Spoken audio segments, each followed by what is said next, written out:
Narrador, desde la orilla, el espécimen joven rugió desafiante, presa de furia. El adulto salió violentamente de la laguna a toda velocidad.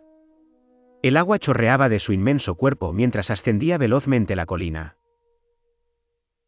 Narrador, el tiranosaurio joven agachó la cabeza y huyó con las mandíbulas todavía llenas de carne desgarrada. El adulto le persiguió, pasando a toda velocidad frente al saurópodo muerto y desapareciendo sobre la colina. Narrador, el grupo de seres humanos oyó su último bramido de amenaza y después la balsa se desplazó hacia el norte, doblando un recodo en la laguna en dirección al río. Exhausto de haber remado, Grant cayó de espaldas. Tim, con voz entrecortada, ¿se siente bien, Dr. Grant? Grant, respirando con dificultad, de ahora en adelante vas a hacer exactamente lo que te diga. Lex, con un suspiro, bueno, como si lo hubiera hecho la exigencia más descabellada del mundo. Narrador, dejó que el brazo la arrastrara un rato en el agua. Lex, usted dejó de remar. Grant, estoy cansado. Lex, entonces, ¿cómo es que todavía nos estamos moviendo? Narrador, Grant se incorporó. La niña tenía razón. Grant, la balsa deriva, con curso fijo hacia el norte. Tiene que haber una corriente. Esta los llevaba hacia el norte, hacia el hotel. Narrador, Grant miró su reloj y quedó pasmado al ver que eran las 7:15. Solo habían pasado 15 minutos desde que miró el reloj la última vez. Parecía como si hubieran transcurrido 2 horas. Se acostó de espalda contra las bordas de goma, cerró los ojos y se durmió. Narrador, voz en off, quinta iteración. Las deficiencias del sistema se agravarán. Ahora, Ian Malcolm. Sonido de búsqueda. Narrador, Genaro se sentó en el jeep, escuchó el zumbido de las moscas y contempló las lejanas palmeras que oscilaban bajo el calor. Quedó asombrado por lo que tenía la apariencia de un campo de batalla. Narrador, la hierba había sido pisoteada hasta su total aplastamiento en un radio de 90 metros. Una palmera grande estaba arrancada de cuajo. Había amplios charcos de sangre en la hierba, así como en el afloramiento rocoso situado a la derecha del jeep. Muldoon, no hay duda al respecto. Lexi estuvo entre los hadrosaurios. Tomó otro sorbo de whisky y tapó la botella. Genaro, con fastidio, condenadas moscas. Narrador, la guardaron y observaron. Genaro tamborileó con los dedos en el tablero de instrumentos. Genaro, ¿qué estamos esperando? Muldoon, sin responder de inmediato, escudriñando el paisaje, el Rex está por ahí en alguna parte. Muldoon, entornando los ojos por el sol, y no tenemos una sola arma. Estamos en un jeep. Ese animal puede correr más deprisa que el jet. Una vez que salgamos del camino y vayamos a campo abierto, la velocidad máxima será de 50 a 65 km/h. Genaro, con sarcasmo, está listo para llevar una vida llena de peligros, por supuesto. Música, sonido de motor encendiéndose, narrador, en marcha el motor, y ante el sonido que se produjo de manera repentina, 2 pequeños compis salieron de un salto. Muldoon puso el vehículo en marcha y arrancó. Condujo describiendo un amplio círculo alrededor del lugar pisoteado y después se desplazó hacia adentro, trazando círculos concéntricos de diámetro decreciente. Narrador, después se apeó y caminó hacia adelante por la hierba, alejándose del jeep. Se detuvo cuando una densa nube de moscas se alzó por el aire. Genaro, a gritos, ¿qué es? Muldoon, sin dejar de mirar las moscas, traiga la radio. Narrador, Genaro salió del jeep de un salto y avanzó presuroso hacia adelante. Aún desde lejos pudo percibir el olor agridulce de materia orgánica en reciente descomposición. Vio una forma oscura en la hierba. Muldoon, contemplando el cadáver, ladrosaurio joven. Toda la manada huyó en estampida, pero el joven se separó y el T-Rex lo derribó. Genaro, ¿cómo lo sabe? Muldoon, la carne estaba desgarrada como consecuencia de muchas mordeduras. Se puede dar cuenta por los excrementos. Ve esos pedacitos de color blanco calizo que hay en la hierba. Eso es boza del hadrosaurio. El ácido úrico les confiere el color blanco. Pero mira ahí, señaló un montón grande sobre la hierba, cuya altura llegaba hasta la rodilla de un hombre. Esto es tremendo. De un tiranosaurio. Genaro, ¿cómo sabe que el tiranosaurio no llegó más tarde?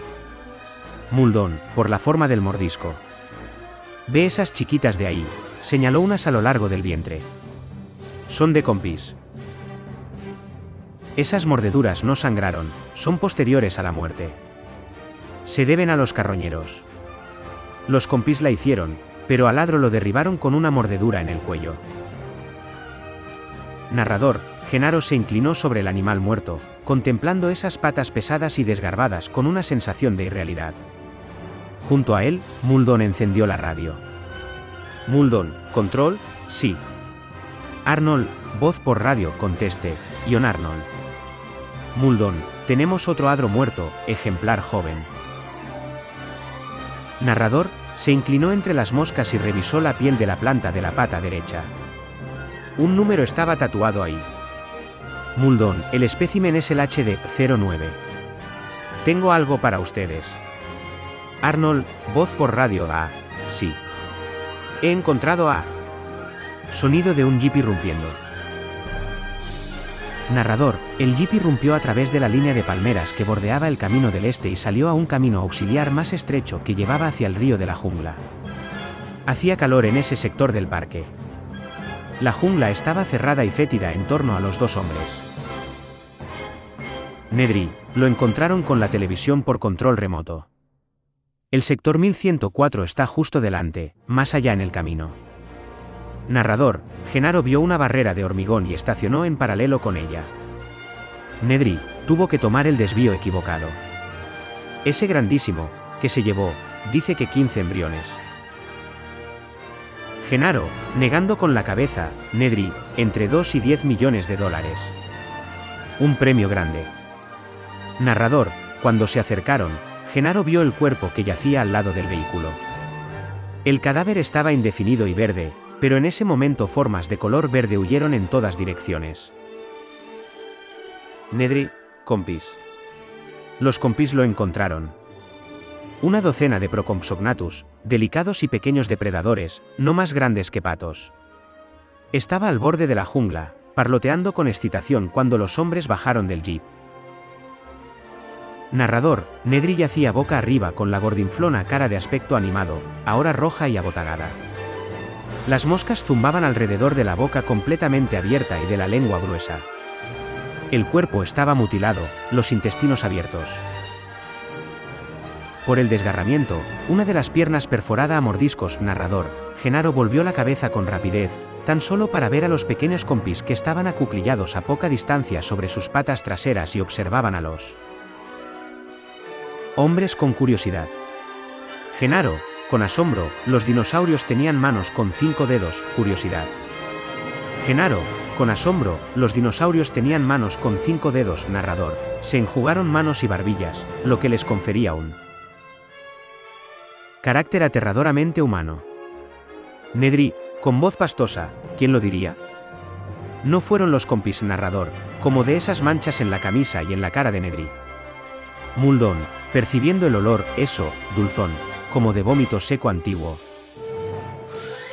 Narrador, Genaro hizo girar los ojos hasta ponerlos en blanco. Genaro, lo percibía. Muldoon, eso es saliva de dilofosaurio. Escupitajo de dilofosaurio. Puede ver la lesión de las córneas. Todo ese enrojecimiento en los ojos es doloroso, pero no es mortal. Muldoon, se cuenta con unas 2 horas para lavar el salivazo con el contraveneno. Lo tenemos en todo el parque por las dudas. No es que importe mucho lo de este. Le secaron y después le despanzurraron. No es una muy bonita manera de estirar la pata. A lo mejor en el mundo hay justicia después de todo. Narrador, los Procompsognathus gritaron y saltaron cuando Muldoon abrió la portezuela trasera y sacó unos tubos de metal gris y una caja de acero inoxidable. Muldoon, todo está ahí todavía.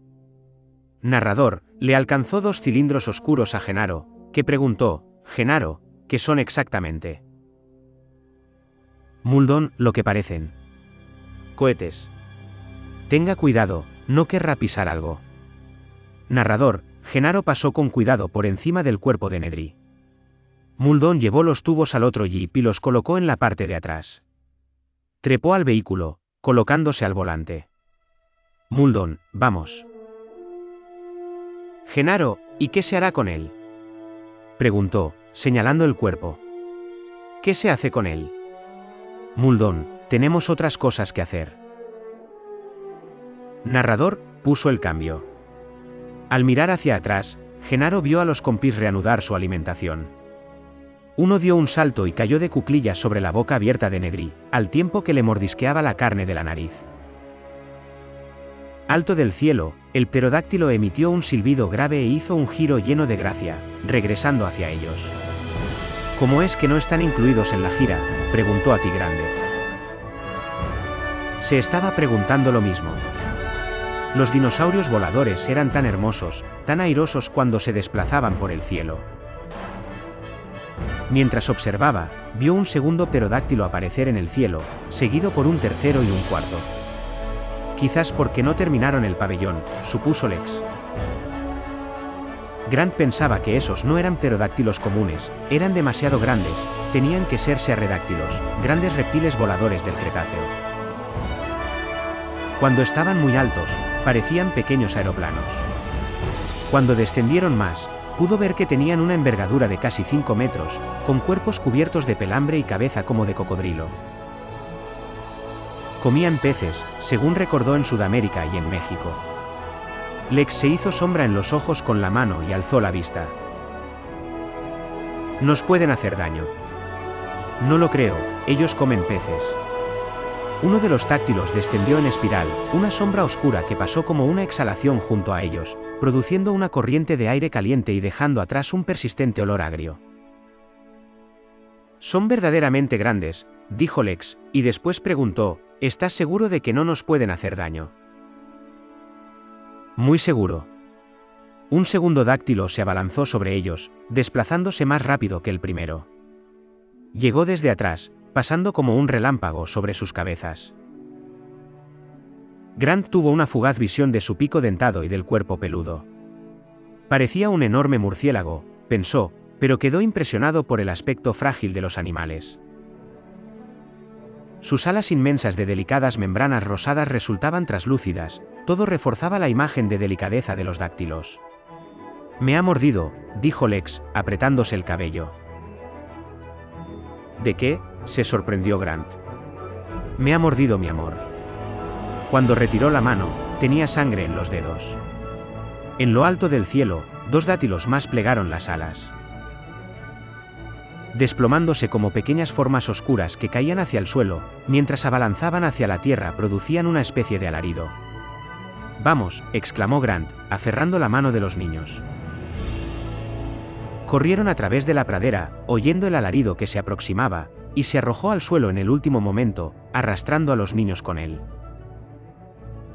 Mientras los 2 dátilos silbaban y chillaban al pasar sobre ellos, batiendo las alas, Grant sintió garras que le cortaban la camisa a lo largo de la espalda.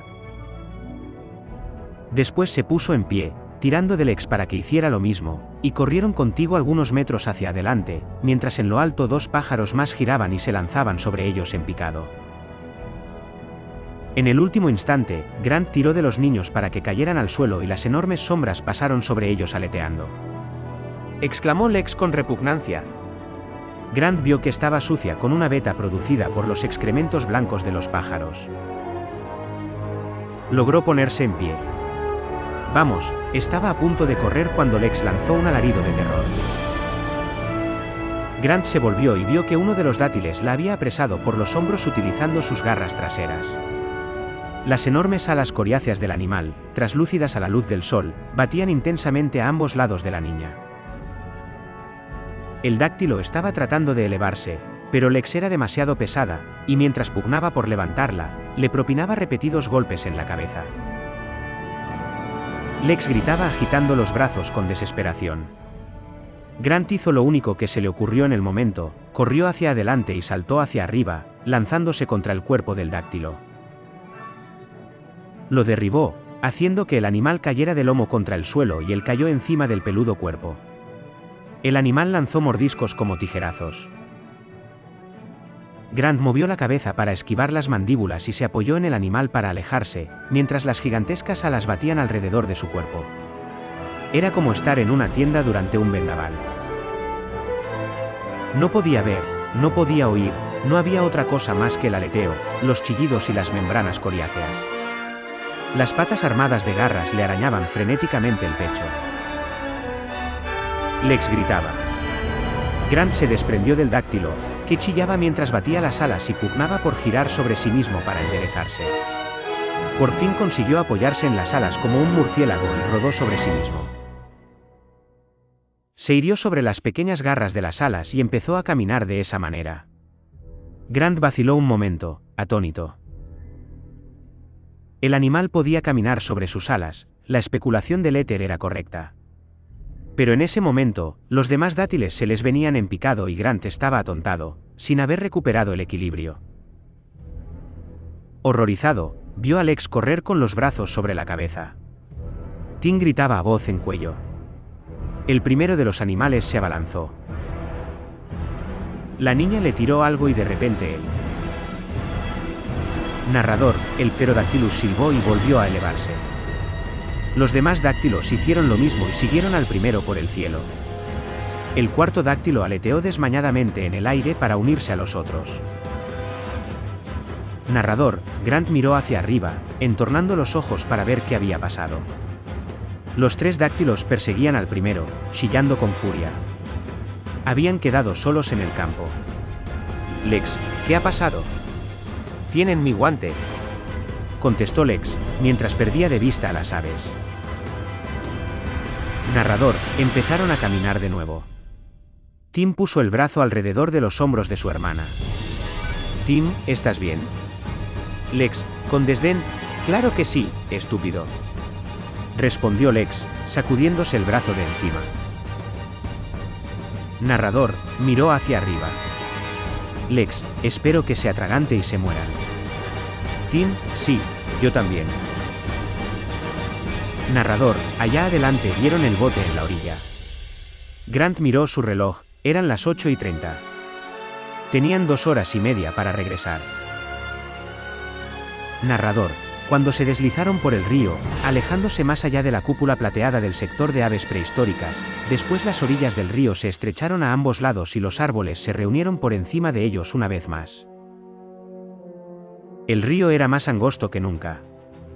En algunos puntos no medía más que 3 metros de ancho y la corriente fluía con más rapidez. Lex extendía la mano para tocar las ramas cuando pasaban frente a ellas. Narrador, Grant se recostó en la balsa y escuchó el gorgoteo del agua a través de la tibia goma. Ahora se desplazaban más deprisa. Las ramas que tenían por encima se deslizaban con mayor rapidez. Era agradable. Producía un poco de brisa en los cálidos confines de las ramas que se adoselaban sobre ellos, y eso quería decir que regresarían mucho más deprisa. Narrador, Grant conjeturó que habían llegado, pero que tenían que estar a muchos kilómetros, por lo menos, del edificio de los saurópodos en el que habían pasado la noche. Quizás 6 u 8 kilómetros, quizás todavía más. Eso significaba que podrían hallarse nada más que a 1 hora de caminata del hotel una vez que abandonaran la balsa. Pero después de lo del sector de aves prehistóricas, Grant no tenía el menor interés por volver a dejar el río por el momento. Estaban viajando a buena velocidad. Lex, suspiró amodorrada por el sol, me pregunto cómo estará Ralph. Eso sería bonito, montar a Ralph. Tim, le dijo a Grant, ¿recuerdas cuando estábamos con el estegosaurio anoche? Grant, sí. ¿Cómo es que ustedes? Lex, interrumpiendo, ¿lo del ADN de la rana? ¿Por lo de la procreación? Grant, no se pueden explicar por qué los dinosaurios están procreando, ya que los someten a irradiación y dado que todos son hembras. Tim, exacto. Grant, bueno, la irradiación es tristemente célebre por no ser de fiar y probablemente no funciona. Creo que eso con el tiempo se demostrará aquí. Pero todavía queda el problema de que los dinosaurios son hembras. ¿Cómo se pueden reproducir cuando todos son hembras? Eso es, bueno, pues por todo el reino animal, la reproducción sexual existe con extraordinaria diversidad. Tim, con interés, ¿está muy interesado por el sexo? Narrador, ambos pasaron por alto ese comentario. Grant, por ejemplo, muchos animales tienen reproducción sexual sin siquiera mantener lo que llamaríamos relaciones sexuales. El macho libera un espermatóforo que contiene la esperma y la hembra lo recoge más tarde. Esta clase de intercambio no requiere que haya tanta diferenciación física entre macho y hembra como solemos creer. Con frecuencia, los machos y las hembras son más parecidos en algunos animales que en los seres humanos. Grant, pero ¿qué pasa con las ranas? Narrador, ruidos repentinos que venían de las ramas que tenían por encima cuando los microceratópsidos salieron corriendo en todas direcciones alarmados, sacudiendo las ramas. La cabezota del dinosaurio asomó de repente a través del follaje desde la izquierda, las mandíbulas intentando morder a la balsa. Lex aulló de terror.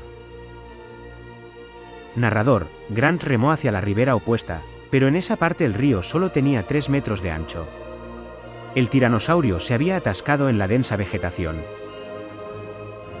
Empujaba con la cabeza hacia adelante, la torcía y rugía. Después, aprovechándose atrás a través de los árboles que tapizaban la ribera del río, vieron la enorme forma oscura del tiranosaurio que se desplazaba hacia el norte. El tiranosaurio buscaba un hueco entre los árboles que corrían las orillas. Todos los microceratópsidos habían pasado a la ribera opuesta, donde chillaban, correteaban y saltaban arriba y abajo. En la balsa, Grant y Lex contemplaban indefensos como el tiranosaurio intentaba irrumpir otra vez entre la vegetación, pero esta era demasiado densa a lo largo de las riberas del río. Una vez más, el tiranosaurio se desplazó aguas abajo, adelantándose a la balsa, y volvió a intentarlo, sacudiendo las ramas con furia, pero una vez más fracasó. Después se alejó, dirigiéndose aguas abajo, pero más lejos. Lex, con odio. Grant se reclinó en el bote sumamente perturbado. Si el tiranosaurio hubiera logrado pasar a través de la espesura, Grant no hubiera podido hacer nada para salvarlos. El río era muy angosto, apenas más ancho que la balsa. Era como viajar por un túnel, a menudo la borda de goma raspaba el barro. Cuando el bote lo arrastraba la veloz corriente, Grant echó un vistazo al reloj, casi las 9. La balsa proseguía su deriva aguas abajo. Oigan, dijo Lex, escuchen. Gruñidos entre los que se intercalaba un chillido ululante repetido. Los chillidos provenían de una curva más adelante. Grant prestó atención y volvió a oír el ulular.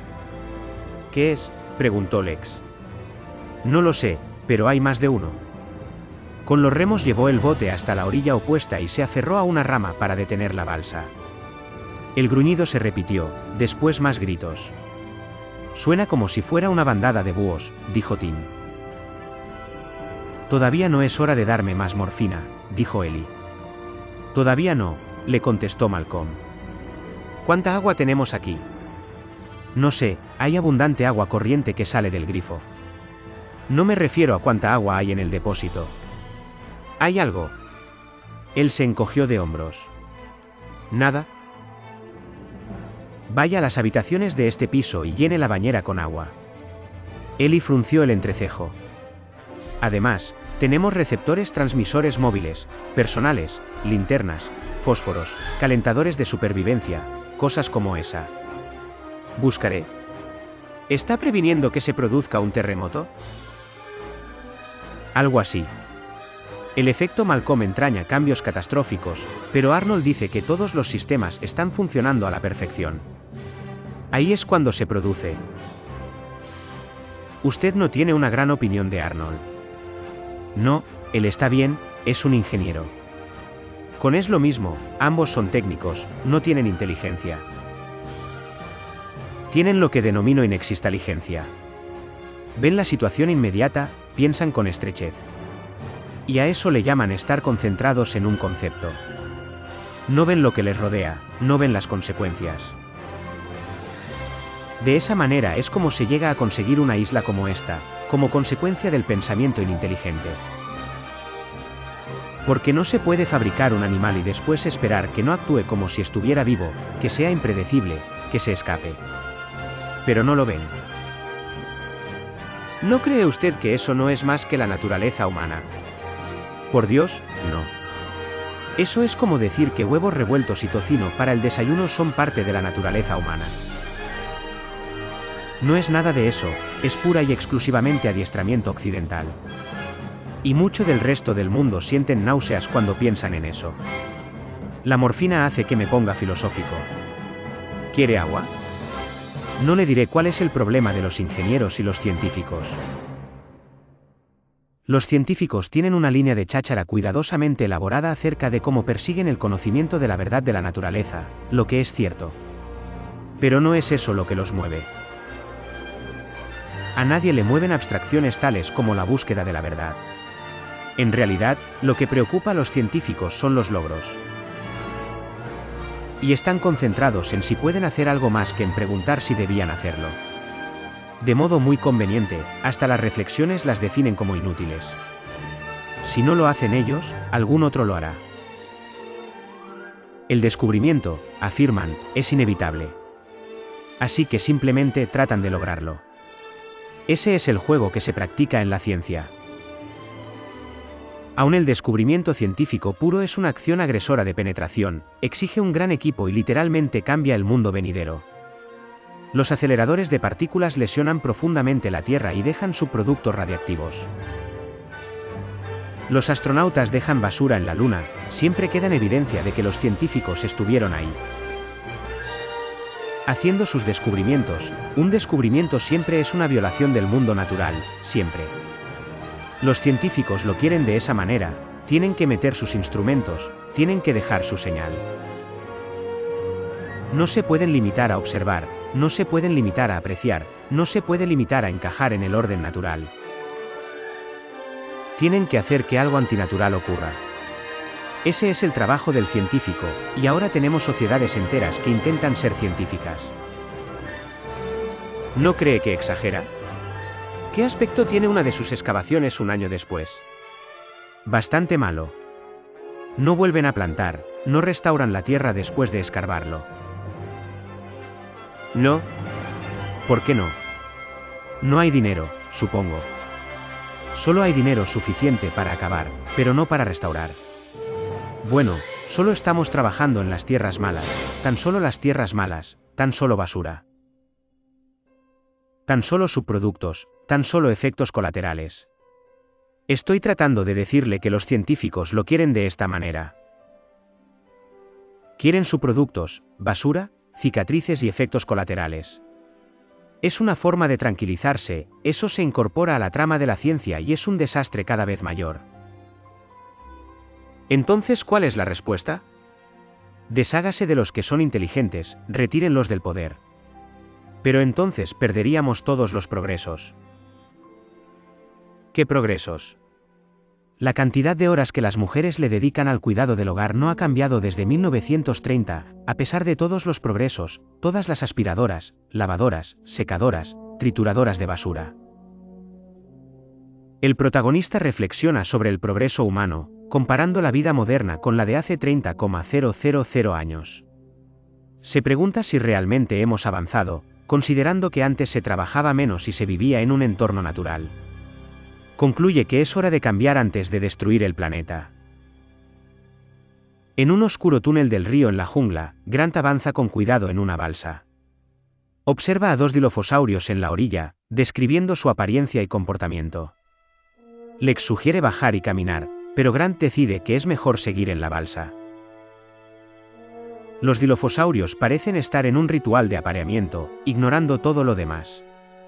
Grant observa las diferencias entre los dos animales y se da cuenta de que podrían pasar horas en su ritual. Tim pregunta qué hacer, y Grant admite no tener idea. De repente, los dilofosaurios se agitan y miran en dirección opuesta al río. Grant se da cuenta de que algo los ha distraído y decide aprovechar la oportunidad para pasar. Les dice a los niños que se mantengan en silencio y quietos mientras avanzan. La balsa se acerca a los dilofosaurios, y Grant prepara su pistola de aire comprimido. El olor nauseabundo de los animales se intensifica. Al girar un recodo, ven que los dilofosaurios están distraídos por un tiranosaurio al otro lado del río. El tiranosaurio intenta atravesar la vegetación, mientras los dilofosaurios graznan y patalean en el barro. La balsa pasa frente a ellos, pero se detiene al chocar contra el margen del río. Lex susurra grandioso al ver que están varados. Finalmente, la balsa se libera y continúa navegando río abajo. Grant y los niños logran pasar sin ser detectados por los dilofosaurios ni el tiranosaurio, continuando su viaje a través del río en la jungla. Sorprendido y después el otro urulo en respuesta al primero, la balsa se fue flotando río abajo. Tiranosaurio, el jeep avanzaba dando saltos bajo un sol secador. Conducía con Genaro a su lado. Estaban en un campo abierto, alejándose de la densa línea de vegetación y palmeras que señalaban el curso del río. Unos 90 metros hacia el este llegaron a una elevación y Muldoon detuvo el vehículo. Hace calor, comentó esjugándose la frente con el dorso del brazo. Bebió de la botella de whisky que tenía entre las rodillas, después se la ofreció a Genaro. Genaro negó con la cabeza. Contempló el paisaje que centelleaba débilmente bajo el calor matinal. Después miró el ordenador y el monitor de televisión montados en el tablero de instrumentos. El monitor mostraba vista del parque tomadas por cámaras lejanas. Todavía no había señales de Gran y los niños ni del tiranosaurio. La radio chasqueó. Muldoon levantó el receptor. Si tiene el equipo que va montado en el tablero. He encontrado al Rex. Está en la cuadrícula 442 y en la 443. Un momento, dijo Muldoon ajustando el monitor. Si lo tengo ahora. Está siguiendo el río. El animal marchaba a lo largo del follaje que tapizaba los márgenes del río yendo hacia el norte. No se exalte con él, tan solo inmovilícelo. No se preocupe, le tranquilizó entornando los ojos por el sol. No voy a lastimarlo, recuerde, el tiranosaurio es nuestra principal atracción. Hizo hincapié Arnold. Apagó la radio con un chasquido de estática. Maldito idiota, todavía está hablando de los turistas. Puso en marcha el motor. Vamos a ver a Rex y a darle una dosis. El jeep avanzó traqueteando por el terreno. Hace tiempo que estaba deseándolo. Hace tiempo que esperaba hacer una trazada de ese gran bastardo, y ahí está. Se detuvieron con tanta brusquedad que el jeep giró sobre sí mismo a través del parabrisas. Genaro vio al tiranosaurio directamente delante de ellos, moviéndose entre las palmeras que había a lo largo del río. Muldoon vació la botella de whisky. La tiró en el asiento de atrás. Tendió la mano para alcanzar sus tubos. Genaro miró el monitor de televisión que mostraba el jeep de ellos y el tiranosaurio. Debía de haber una cámara de circuito cerrado en los árboles en alguna parte allá atrás. Si quiere ayudar, puede romper los sellos y abrir esos cartuchos que tiene sus pies. Genaro se inclinó y abrió una caja Holly Burton de acero inoxidable. El interior estaba acolchado con espuma de goma. 4 cilindros, cada uno del tamaño de una botella de 1/4 de litro de capacidad, estaban alojados en la espuma. Todos llevaban el rótulo Moro 709. Genaro extrajo uno. Le rompe la punta y la atornilla una aguja. Le explicó: un paquete plástico con agujas grandes, cada una del diámetro de la yema de un dedo. Atornillo una en el cartucho. El extremo opuesto del cartucho tenía un peso circular de plomo. Ese es el émbolo. Se comprime al producirse el impacto. Burton se sentó hacia adelante con el rifle de aire terciado sobre las rodillas. Era de pesado metal tubular gris y a Genaro le pareció que se trataba de una bazuca o de un lanzacohetes. Que es Moro 709, tranquilizante clásico para animales. Los zoológicos de todo el mundo lo usan. Probaremos con 1000 centímetros cúbicos para empezar. Muldoon abrió la cámara con un movimiento seco. Era lo suficientemente grande como para que cupiera el puño. Deslizó el cartucho dentro y la cerró. Eso debería de bastar. Un elefante normal necesita alrededor de 2006, pero cada uno solo pesa 2 o 3 toneladas. El tiranosaurio Rex pesa 8 toneladas y es mucho más malvado. Eso importa para la dosificación, porque la dosificación que se le da a un animal depende en parte del peso corporal. Y en parte del temperamento. Se dispara la misma dosis del 709 a un elefante, a un hipopótamo y a un rinoceronte. Al elefante lo inmoviliza de modo que se limita a quedarse quieto como una estatua. Al hipopótamo lo frena de modo que sea modorra, pero se sigue moviendo, y el rinoceronte se vuelve furiosamente combativo. Pero por otro lado, a un rinoceronte se le persigue durante más de 5 minutos en un automóvil y se desploma muerto como consecuencia de un shock de adrenalina. Extraña combinación de dureza y delicadeza. Muldoon condujo lentamente hacia el río. Acercándose al tiranosaurio continuó: pero todos esos son mamíferos. Sabemos mucho sobre cómo manejar mamíferos porque todos los zoológicos están estructurados en torno a la atracción que ejercen los grandes mamíferos: leones, tigres, osos, elefantes. Sabemos mucho menos de los reptiles. Y nadie sabe nada de los dinosaurios. Los dinosaurios son animales nuevos. ¿Ustedes los consideran reptiles? No, los dinosaurios no encajan en las categorías existentes. Le dio un brusco giro al volante para evitar una roca y prosiguió: en realidad lo que encontramos es que los dinosaurios fueron tan variables como los mamíferos los son hoy. Algunos dinosaurios son mansos, encantadores, y otros son malvados y desagradables. Algunos ven bien y otros no. Muldoon asintió con la cabeza. Los raptores son astutos, muy astutos. Créame, todos los problemas que tenemos hasta el momento no son nada comparados con los que tendríamos si los velociraptores escaparan alguna vez de su reserva. El tiranosaurio metía la cabeza entre las ramas, escudriñando el río, tratando de pasar. Después se desplazaba unos pocos metros río abajo para volver a intentarlo. Me pregunto qué es lo que ve ahí adentro. A lo mejor está tratando de llegar a los microceratopsidos. Muldoon detuvo el jeep a unos 45 metros del tiranosaurio y dio vuelta al vehículo. Dejó el motor en marcha. Siéntese detrás del volante y póngase el cinturón de seguridad, dijo. Tomó otro cartucho y lo prendió en la camisa, después se apeó. Genaro se puso detrás del volante. ¿Ha hecho esto muy a menudo? Muldoon eructó y dijo: nunca. Trataré de darle uso detrás del conducto auditivo. Veremos cómo van las cosas a partir de ahí. Muldoon caminó unos 9 metros por detrás del jeep y se agazapó en la hierba, afianzándose sobre una rodilla. Apoyó el enorme rifle contra el hombro y con un movimiento corto y neto encendió la gruesa mira telescópica, apuntó al tiranosaurio. Hubo una pálida explosión de gas y Genaro vio una raya blanca que volaba hacia el animal, pero nada pareció ocurrir. Entonces el tiranosaurio se dio vuelta lentamente con curiosidad para escudriñarlos, movía la cabeza de un lado para otro. Muldoon había bajado el lanzador y estaba cargando el segundo cartucho. ¿Le ha dado? Negó con la cabeza. Fallé. Malditas miras láser. Ve hacia una batería en la caja, una que es casi tan grande como un dedo con marcas grises. Genaro se inclinó para mirar en la caja de acero, sintió la vibración del jeep, oyó el motor ronroneando. No vio batería alguna. El tiranosaurio rugió. Para Genaro fue un sonido aterrador que retumbaba desde la gran cavidad torácica del animal.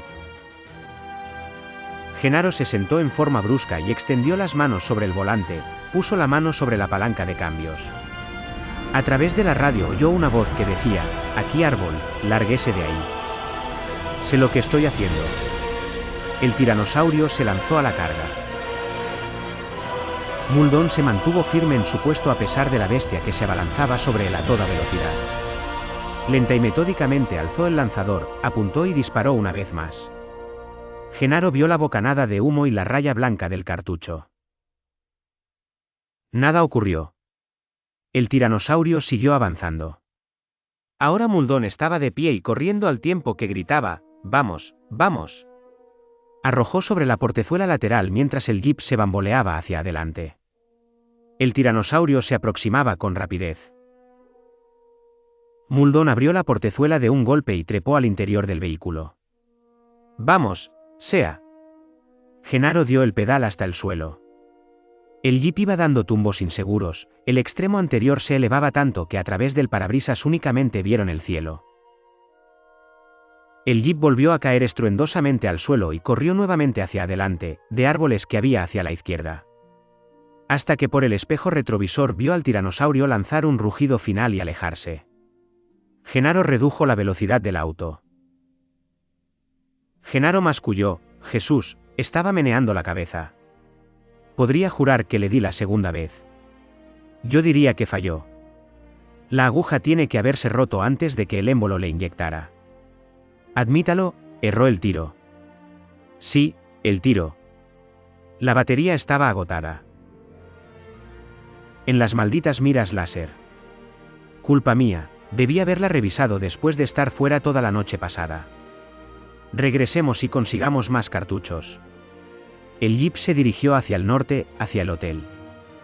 Tomó el micrófono. Control, sí, nos dirigimos de vuelta. El río era muy estrecho y fluía con rapidez. La balsa iba cada vez más deprisa, empezaban a tener la sensación de que era como un viaje en un parque de atracciones, aferrándose a la borda. Deprisa, más deprisa. Grant entornó los ojos mirando hacia adelante. El río todavía era estrecho y oscuro, pero más adelante pudo ver que los árboles terminaban y que se veía la luz brillante de día. Se oía un lejano rugido. El río parecía terminar abruptamente en una peculiar recta horizontal. La balsa iba todavía más deprisa. Grant, presuroso, tomó los remos. ¿Qué pasa? Es una cascada. La balsa emergió bruscamente de la oscuridad que formaba un toldo sobre la brillante luz de la mañana y se lanzó hacia adelante llevada por la corriente. El rugido sonaba con intensidad en sus oídos. Grant remó lo más vigorosamente que pudo, pero únicamente consiguió que la balsa girara sobre sí misma en círculos, siguiendo inexorablemente hacia el borde. Lex se inclinó hacia... Parte un narrador, el río de la jungla se hizo más estrecho. Las riberas se cerraban sobre ellos por ambos lados hasta que los árboles y el follaje que se encontraban sobre las riberas se encontraron en lo alto, tapando la luz del sol. Parte 2 narrador. Tim oyó el chillido de los pájaros y vio pequeños dinosaurios bojeadores que brincaban entre las ramas, pero en general la selva estaba silenciosa, el aire caliente y quieto entre el dosel de los árboles. Grant miró el reloj, las 8 en punto. Parte 3 narrador. Se deslizaban pacíficamente, pasando entre mansiones alternadas de luz y sombra. Si algo se notaba era que parecían avanzar más deprisa que antes. Parte 4 narrador. Despierto ahora, Grant estaba tendido de espaldas y contemplaba las ramas que pasaban en lo alto. En ese momento vio a Lex recogiendo agua en el cuenco de la mano y bebiéndola. Grant, con sorpresa, oye, ¿qué estás haciendo? No bebas eso. Lex, ¿por qué no? Está rica. Parte 5 Lex, señalando los árboles, creí que podríamos comer esas bayas. Narrador, la niña señaló los árboles. Algunas de las ramas colgantes estaban lo suficientemente cerca como para que las tocara. Tim vio racimos de bayas de un rojo brillante en las ramas. Tim, no. ¿Por qué no? Esos dinosaurios las están comiendo, narrador, señaló unos dinosaurios pequeños que retozaban en las ramas. Grant, no, Lex. Lex, suspirando insatisfecha, ojalá papi estuviera aquí. Papi siempre sabe qué hacer. Tim, replicando, ¿de qué estás hablando? Él nunca sabe qué hacer. Lex, suspiró, sí lo sabe. Narrador, se quedó contemplando los árboles frente a los que iban pasando, que tenían enormes raíces retorcidas en dirección al borde del agua. Tim, dándole la espalda sin decir palabra, solo porque tú no seas su favorito. Grant, con suavidad, pero no te preocupes, papi te quiere a ti también. Aunque te interesan los ordenadores y no los deportes, papá es un verdadero fanático de los deportes. Narrador, Tim le explicó a Grant. Este movió la cabeza en gesto de asentimiento. En lo alto de las ramas, pequeños dinosaurios de color amarillo pálido que apenas llegaban a los 60 centímetros de altura saltaban de un árbol a otro. Tenían cabezas rematadas en pico como loros. Lex, con curiosidad, ¿sabes cómo se llaman esos? Tim. Con desdén, Hemicroceratops. Gran cosa. Lex, con tono de reproche, pensé que te podría interesar. Parte 8 Grant, solamente los niños muy jóvenes se interesan por los dinosaurios. Lex, con indignación, ¿quién lo dice? Papi. Escúchame. Grant, con voz de advertencia, niños, cállense. Lex, protestando, puedo hacer lo que quiero si yo, narrador, entonces se calló porque también lo había oído. Era un grito que helaba la sangre y que provenía de algún sitio aguas abajo. Sonido de graznidos lejanos. Parte 9 Muldoon, voz por radio, con frustración bueno, ¿y dónde diablos está ese maldito Rex? Narrador, dijo Muldoon hablando por la radio.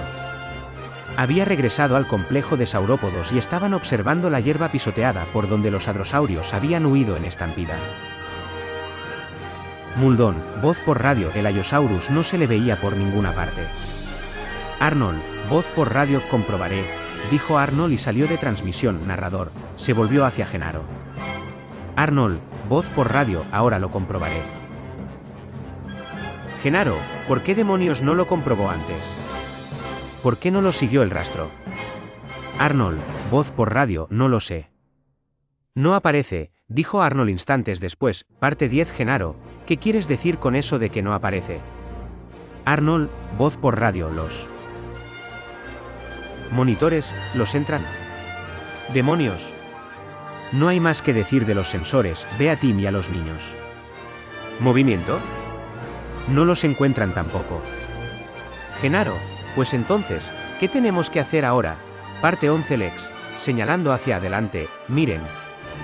Miren directamente al frente. Narrador, la enorme cúpula del sector de aves prehistóricas se erguía sobre ellos. Grant únicamente lo había visto desde lejos, ahora se daba cuenta de que era inmenso, unos 400 metros o más. La estructura de puntales geodésicos refulgía con brillo mate a través de la leve bruma. Y el primer pensamiento del paleontólogo fue que el vidrio debía de pesar 1 tonelada. Parte 12. Narrador, entonces, cuando estuvieron más cerca, vieron que no había vidrio en absoluto, nada más que puntales, una malla delgada metida dentro de los elementos. Lex, con decepción, está terminado. Creo que se le construyó para que lo inauguraran tal como está. Tim, entonces, todos los pájaros se pueden escapar. Grant, no, si son pájaros grandes. El río les llevó por debajo del borde de la cúpula. Narrador, miraron hacia lo alto. Ahora estaban en el interior de esta, todavía desplazándose a la deriva por el río. Pero al cabo de pocos minutos, la cúpula quedaba tan por encima de ellos que apenas si resultaba visible en la bruma. Grant, me parece recordar que aquí hay un segundo pabellón. No dijo nada porque no ha habido progreso. Se autorrespondió mal con no verdadero progreso 30,000 años atrás cuando los hombres hacían pinturas rupestres. Trabajaban 20 horas semanales para alimento, refugio y vestido. El resto del tiempo podían jugar, dormir o hacer lo que quisieran. Vivían en un mundo natural con aire puro, agua pura, hermosos árboles y ocasos. Piense en eso, 20 horas por semana hace 30.000 años. ¿Quiere volver atrás en el reloj? No quiero que la gente despierte. Hemos tenido 400 años de ciencia moderna y deberíamos haber avanzado. Es hora de cambiar antes de que destruyamos el planeta. Mal suspiró, cerró los ojos y dijo, oh querida, eso sería lo último de lo que me preocuparía. En el oscuro túnel del río de la jungla, Grant avanzaba cogiéndose de las ramas y desplazando la balsa hacia adelante. Todavía percibía los sonidos y por fin vio a los dinosaurios. ¿No son esos los venenosos? Sí, dilofosaurios erguidos en la orilla. Había 2 dilofosaurios, cuerpos de 3 metros de alto con manchas amarillas y negras. El vientre era verde brillante como el de las lagartijas. 2 crestas curvas gemelas rojas corrían a lo largo de la parte superior de las cabezas formando una V. La apariencia como de pájaro quedaba reforzada por el modo en que se movían, inclinándose para beber agua del río y luego gruñir. Lex susurró, deberíamos bajar y caminar. Grant negó con la cabeza. Los dilofosaurios eran más pequeños que el tiranosaurio, lo suficientemente pequeños para pasar entre el denso follaje. Parecían ser rápidos cuando gruñían y urulaban entre sí. Podemos pasar frente a ellos en el bote, tienen veneno, tenemos que hacerlo de alguna manera. Los dilofosaurios seguían bebiendo y urulando, interactuando según una pauta de conducta extrañamente ritual. El animal de la izquierda se inclinaba para beber, mostrando dientes agudos, y urulaba. El de la derecha respondía y repetía los movimientos del primero. Grant observó que el animal de la derecha era más pequeño, con manchas de menor tamaño y cresta de color rojo más opaco. Es un ritual de apareamiento. ¿Podemos pasar frente a ellos?, preguntó Tim. No de la manera en que están ahora. Grant sabía que esos rituales duraban horas. No comían ni prestaban atención a otra cosa. Miró su reloj. Las moriré. ¿Y qué hacemos?, preguntó Tim. No tengo la menor idea. Se sentó en la balsa y en ese momento los dilofosaurios empezaron a graznar y rugir repetidamente, presas de agitación. Grant alzó la vista. Ambos animales miraban en dirección opuesta al río. ¿Qué pasa?, preguntó Lex. Grant sonrió. Creo que por fin vamos a tener ayuda. Alejó la balsa hacia el centro del río. Niños, quiero que ustedes dos atiendan en el fondo de la balsa. Pasaremos lo más deprisa que podamos, pero recuerden esto, pase lo que pase, no digan nada y no se muevan, ¿entendido? Empezó a desplazarse aguas abajo hacia los orulantes dilofosaurios, ganando velocidad.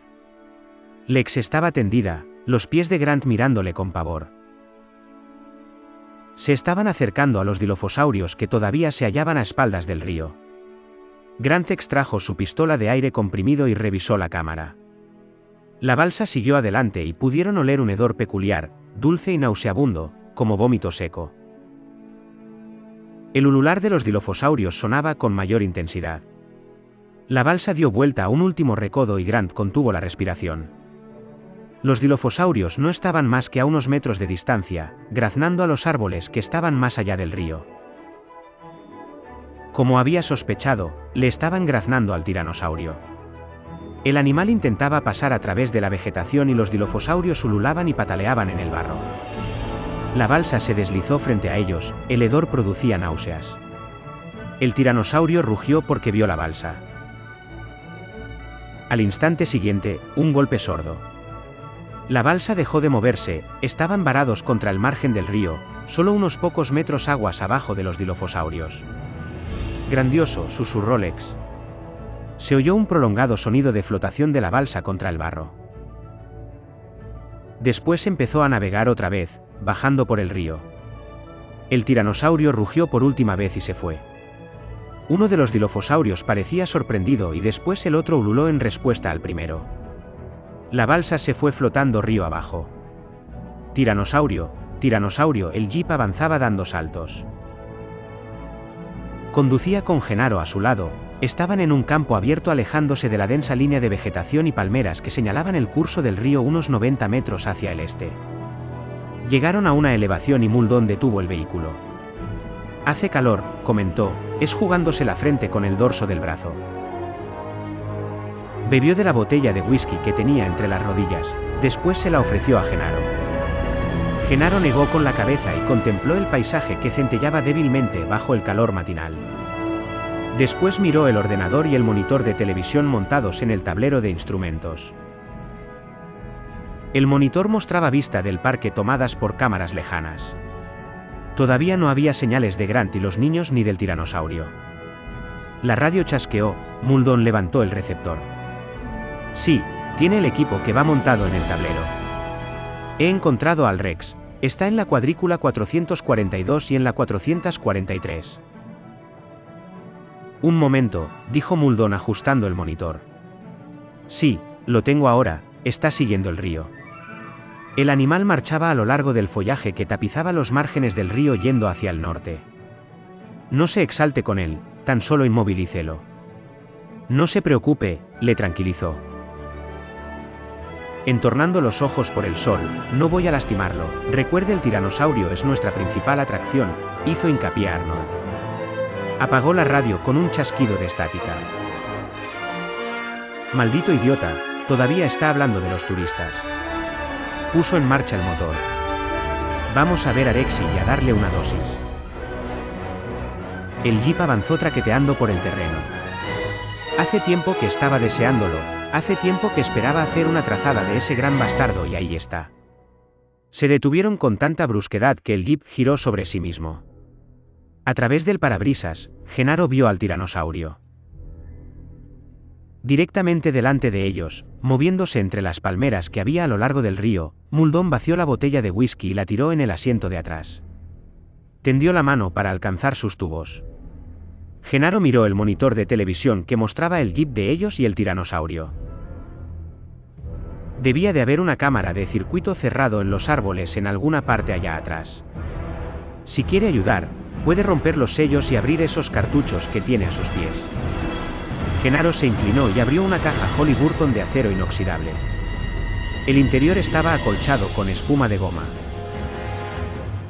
4 cilindros, cada uno del tamaño de una botella de 1/4 de litro de capacidad, estaban alojados en la espuma.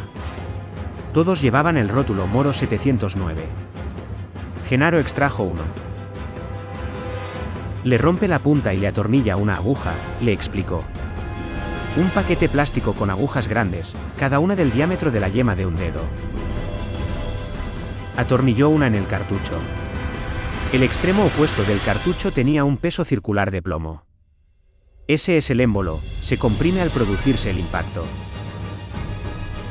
Burdon se sentó hacia adelante con el rifle de aire terciado sobre las rodillas.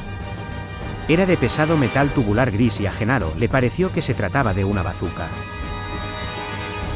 ¿Qué es Moro 709? Tranquilizante clásico para animales, los zoológicos de todo el mundo lo usan. Probaremos con 1000 centímetros cúbicos para empezar. Muldoon abrió la cámara con un movimiento seco. Era lo suficientemente grande como para que cupiera el puño. Deslizó el cartucho dentro y la cerró. Eso debería de bastar. Un elefante normal necesita alrededor de 2006, pero cada uno solo pesa 2 o 3 toneladas. El tiranosaurio Rex pesa 8 toneladas y es mucho más malvado. Eso importa para la dosificación, porque la dosificación que se le da a un animal depende en parte del peso corporal y en parte del temperamento. Se dispara la misma dosis del 709 a un elefante, a un hipopótamo y a un rinoceronte. Al elefante lo inmoviliza de modo que se limita a quedarse quieto como una estatua. Al hipopótamo lo frena de modo que sea modorra, pero se sigue moviendo, y el rinoceronte se vuelve furiosamente combativo. Pero por otro lado, a un rinoceronte se le persigue durante más de 5 minutos en un automóvil y se desploma muerto como consecuencia de un shock de adrenalina. Extraña combinación de dureza y delicadeza. Muldoon condujo lentamente hacia el río, acercándose al tiranosaurio. Continuó. Pero todos esos son mamíferos. Sabemos mucho sobre cómo manejar mamíferos porque todos los zoológicos están estructurados en torno a la atracción que ejercen los grandes mamíferos, leones, tigres, osos, elefantes. Sabemos mucho menos de los reptiles y nadie sabe nada de los dinosaurios. Los dinosaurios son animales nuevos. ¿Ustedes los consideran reptiles? No, los dinosaurios no encajan en las categorías existentes. Le dio un brusco giro al volante para evitar una roca y prosiguió. En realidad, lo que encontramos es que los dinosaurios fueron tan variables como los mamíferos lo son hoy. Algunos dinosaurios son mansos, encantadores, y otros son malvados y desagradables. Algunos ven bien y otros no. Algunos son estúpidos y otros son muy inteligentes, Muldoon asintió con la cabeza. Al filo de la caída, Grant apretó el remo profundamente en el agua, sintiendo cómo se atascaba y resistía. La balsa de goma estremecía por la corriente, pero no avanzaba. Grant se apoyó con todas sus fuerzas en el remo y miró sobre el borde del salto de agua, viendo la abrupta caída de 15 metros. Abajo, el tiranosaurio les esperaba, aterrorizado. En ese momento, la balsa giró y cayó por la cascada, lanzándolos por el aire hacia la rugiente masa de agua. Grant agitaba los brazos en el aire, y el mundo súbitamente quedó silencioso, moviéndose en cámara lenta. Grant tuvo tiempo para observar a Lex, que caía al lado de él, aferrada a su chaleco anaranjado. Observó a Tim, que miraba hacia abajo, y la congelada cortina blanca del agua de la cascada. Observó el burbujeante embalse mientras caía lenta y silenciosamente hacia él. Con un doloroso chapuzón, Grant se precipitó en el agua fría, rodeado por burbujas blancas. Giró sobre sí mismo y tuvo una rápida visión de la pata del tiranosaurio mientras un remolino le hacía pasar a su lado, arrastrándolo hacia el embalse y el río. Grant nadó hacia la orilla, se agarró a unas rocas tibias, resbaló hacia una rama y logró impulsarse fuera de la corriente principal. Jadeante, se arrastró sobre las rocas y miró hacia el río, justo a tiempo para ver la balsa marrón de goma dando tumbos. Grant vio a Tim luchando en la corriente, extendió el brazo y lo extrajo, tosiendo y temblando hacia la orilla. Se volvió hacia la cascada y vio al tiranosaurio hundir la cabeza en el agua del embalse, sacudiéndola y salpicando agua a cada lado. El tiranosaurio tenía algo entre los dientes y levantó la cabeza. Colgado flojamente de sus mandíbulas estaba el chaleco salvavidas anaranjado de Lex. Instantes después, Lex emergió, subiendo y bajando como un corcho al lado de la larga cola del tiranosaurio. Lex yacía boca abajo en el agua, su cuerpecito arrastrado río abajo por la corriente. Grant se zambulló detrás de ella y se encontró inmerso en el agitado torrente. Instantes después, empujó sobre las rocas un peso muerto, la cara de Lex estaba cenicienta. Grant se inclinó sobre Lex para hacerle la respiración boca a boca. La niña tosió, vomitó un líquido verde amarillento y volvió a toser. Sus párpados se abrieron y cerraron varias veces rápidamente. Lex sonrió débilmente y dijo, «Conseguimos». Tim empezó a llorar. Lex tosió otra vez. «¿Vas a terminar de una vez? ¿Por qué estás llorando?» «Porque estábamos preocupados por ti». Pequeños rezos de material blanco venían bajando por el río, el tiranosaurio desgarraba el chaleco salvavidas. El tiranosaurio estaba de espaldas a ellos, mirando hacia la cascada, pero en cualquier momento podía darse la vuelta y verlos. «Vamos, niños, vamos», urgió Lex. Buscaban un lugar donde esconderse, pero solo había una llanura herbácea abierta. Aguas arriba estaba el dinosaurio. Grant vio un sendero de tierra que bordeaba el río, aparentemente llevaba hacia la cascada. En la tierra, vio la huella clara del zapato de un hombre que se dirigía hacia lo alto del sendero, hacia la cascada. El tiranosaurio se volvió, gruñendo y mirando hacia la llanura herbácea, deduciendo que los humanos habían escapado. Los buscaba aguas abajo. Los hermanitos se agacharon entre los grandes helechos que tapizaban los márgenes del río. Con cautela, Grant les guió aguas arriba. ¿A dónde vamos? Estamos volviendo. Lo sé. Estaban más cerca de la cascada ahora, el rugido se oía con más intensidad. Las rocas se hicieron resbaladizas, el sendero estaba cubierto de barro. Había una bruma constante que flotaba en el aire, como moverse a través de una nube. El sendero parecía llevar directamente al interior de la masa de agua que se precipitaba, pero a medida que se acercaban, vieron que pasaba por detrás de la catarata. El tiranosaurio les seguía buscando aguas abajo, con el lomo vuelto hacia ellos. Se apresuraron a recorrer el sendero que llevaba hacia la cascada y casi habían llegado detrás de la cortina de agua cuando Grant vio que el tiranosaurio se volvía. En ese momento, quedaron completamente detrás de la cascada y Grant no podía ver a través de la cortina plateada. Miró en derredor, sorprendido. Había un pequeño nicho ahí, apenas más grande que un armario empotrado, lleno de maquinaria. Bombas rumiantes, grandes filtros y tuberías. Todo estaba mojado y frío. «Está mojado y frío», dijo Lex, teniendo que gritar para cubrir el ruido del salto de agua. Grant estaba observando el equipo, resultaba claro que era maquinaria del parque y que tenía que haber electricidad para hacerla funcionar. Así que quizás hubiera un teléfono para establecer comunicación. Empezó a meter las manos entre los filtros y las tuberías. Grant buscaba un teléfono. Eran cerca de las 10 de la mañana y tenían poco más de una hora para ponerse en contacto con el barco antes de que llegara a tierra firme. En la parte de atrás del nicho, Grant halló una puerta metálica firmemente cerrada con llave. Junto a la puerta había una ranura para introducir una tarjeta de seguridad. Grant vio una hilera de cajas metálicas, las abrió una tras otra, pero solo contenían interruptores y temporizadores. No había teléfono ni nada para abrir la puerta. Grant encontró un microclado con 9 botones cubierto de moho verde. Tenía el aspecto de ser un medio para abrir la puerta.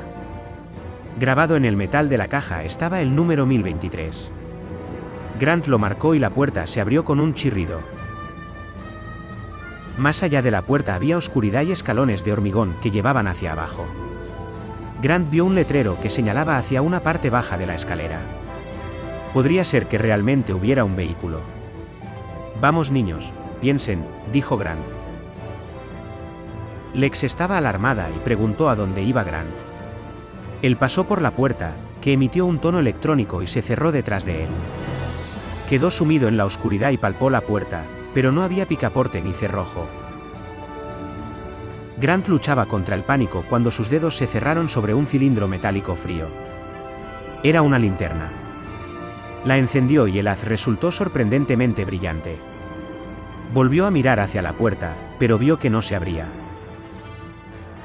Grant empezó a descender con cuidado por los escalones mojados y resbaladizos por el moho. Cuando había recorrido parte del tramo de escalera, oyó el sonido de olfateo y de garras rasguñando hormigón.